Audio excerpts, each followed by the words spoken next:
Hi guys, my name's Ryan. I'm a building inspector.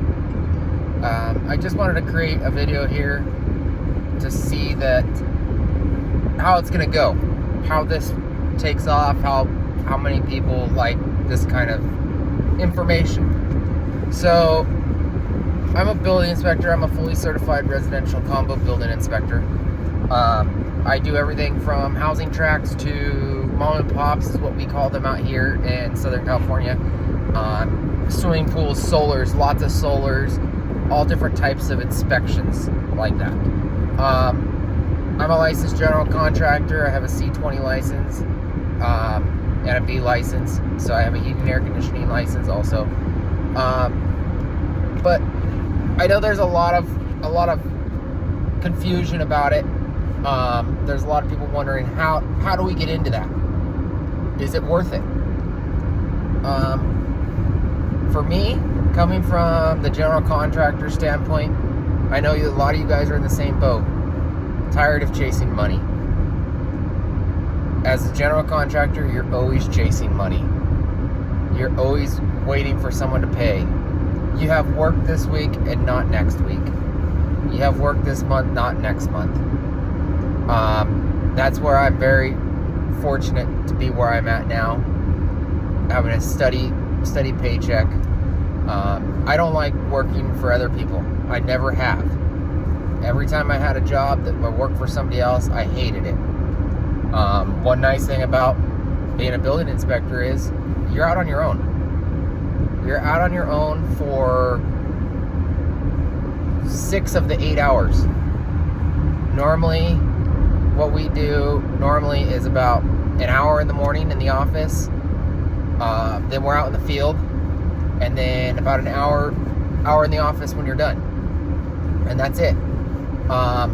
For me, I'm subcontracted, so I work for, it's kind of like best way to explain it, it's a temp agency for building inspectors. So my company sends us out to cities that need help, that they don't want to hire on any more employees, but some of the guys with the county I'm with now, they've been there for 5-6 years as a contract employee. But that's going to be your best bet to get in. A couple of them, Safe Built Interwest, that's who I'm with. You got Wilden, you got Beer Vertes. There's a couple outside companies that supply the cities and the counties with inspectors. So I work from home.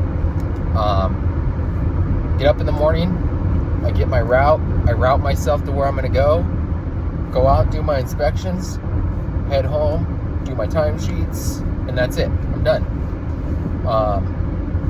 Every 2 weeks, we have a meeting in the county, so we have to go in, and all us inspectors, where I'm at, there's about 20 something inspectors. We kind of go over things, see if there's any new changes or anything somebody else has seen that we haven't been calling out, stuff like that. So I kind of want to go over the process of getting into this. So I don't want to make this too long and boring for you guys, but the best way to start the process to getting into this is go to iccsafe.org. It's International Code Council. That's where we get our certifications. I'm here in California, so most of the jurisdictions go off the California code, but I'm fully certified in the international code. I'm fully certified in the International Residential Code. It crosses over quite a bit. Some things are a little stricter in the international code. Some things are stricter in the California code. Give you an example. One of the things, your dotty plates for your nail guards, for plumbing and everything. In the California code, it does not require it to hang down 1.5 inches below and above the top and bottom plates. In the international code, it requires it to protrude past the top and bottom plate by 1.5 inches. So there's a lot of different things like that, but you learn those as you go. So go to iccsafe.org and look into getting your B1. Start with your B1. That's your building inspector certification. A lot of these temp companies, that's all you need to get started. They don't require you to have your M1, E1, P1, which is your mechanical, electrical, plumbing. It's better if you get them. If you get those and you get your commercials to start out. But ICC Safe has training courses that you can purchase to help you get through it. It's an open book test. So what it is it's proctored online. So you'll set up in a quiet, clean area with a laptop or your computer with a webcam. They'll have you show them the room, make sure no one else is in there, you don't have any cheating material. You're allowed to have your code book. My code book, I highlighted sections in it. I went through the test exams and I highlighted sections and questions that they asked in the test areas, so I kind of knew general areas.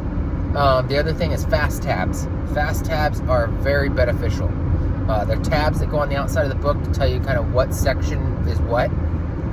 So the main thing is not knowing the code exactly, but knowing where to find it. And so out in the field, our big thing is, I'll tell you right now, none of us know every code. There's no way possible for us to know every code. But when you come from a construction background like I do, it makes it a lot easier because you see stuff and you go, that doesn't look right.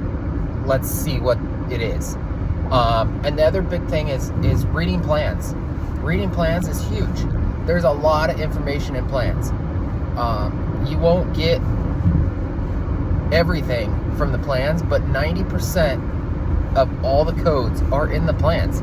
The plans will state a lot of times what wire size. The plans will state your shear walls. Is it struck 1? Is it just standard OSB exposure 1? Your nail patterns, are they requiring drag straps on the roofs? The plans will disclose a lot of that. We go off the plans 90% of the time. There is times that the plans don't specifically state stuff, and that's where we have to fall back on what is the code. Me personally, I'm a stickler for structural and safety. So if you got a house and you didn't insulate your water line, hot water lines, no big deal. We're gonna write you a correction, but we're gonna let you continue because I'm still gonna see it again. I just had one today that they bored out way too much of a TGI, and they did about 15 of them in a row. So now their second story floor is compromised. That's a structural issue. That one, I stop the job. I say, nope, no going forward. I want an engineer to fix this. I want an engineer's letter to fix this. So it's a great job. I love it. I go home, I sleep at night. I'm not up in the middle of the night thinking, oh man, I forgot to do this. I forgot to do that. None of that no more. I'm over that. This is the way to go. So if anybody has questions or anything, please comment. I'd like to hear it. I'm leaning towards kind of more doing some videos and walkthroughs of inspections that we do on a daily basis and stuff like that, if that's something that people are interested. I'm just kind of putting a feeler out here, but I get asked all the time, how do we become an inspector? How do we start that process? So that process is iccsafe.org, and you're going to go in there and you're going to go into their certification programs and start with your B1. For your international code, B1, get a code book and start with their exams. Their exams are about $200. I think they're about $270 now. You can take it up to 6 times in 6 months. After your 6th time, you got to wait 6 months or something to take it again. But it's a lot easier than getting your general contractor's licenses. I can tell you that right now because I've gone through those tests. So if you guys got questions and stuff like that, hit me up, let me know. If you guys want to see more videos like this, please let me know. I would love to start making some more content for you guys and showing you the inspection processes that we go through out here. And I'll even explain to you why we call out some of the things we call out. This isn't just for people that want to become a building inspector. I want to make this a full kind of construction series that even for you contractors out there that have questions in sections of the code or sections of the building process, like, oh man, how do we do this, or what happens when we've done this, how do we fix it? I want to start making videos to help you guys along in the process.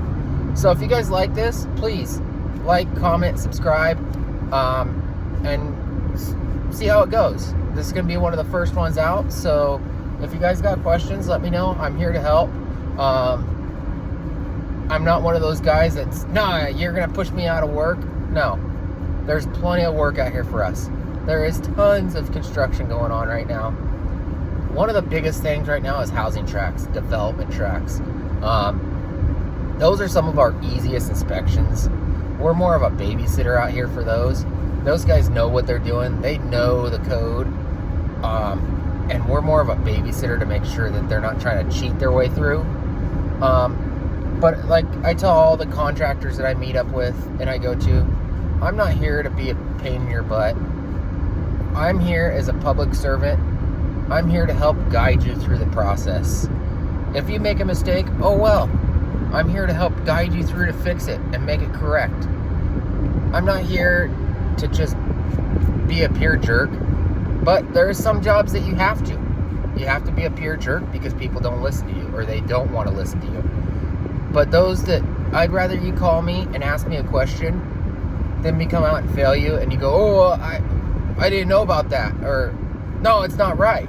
You know, I'd rather people call and ask than have me to go out and fail them for something. Ask me a question. I will help anybody. That's what I'm here for.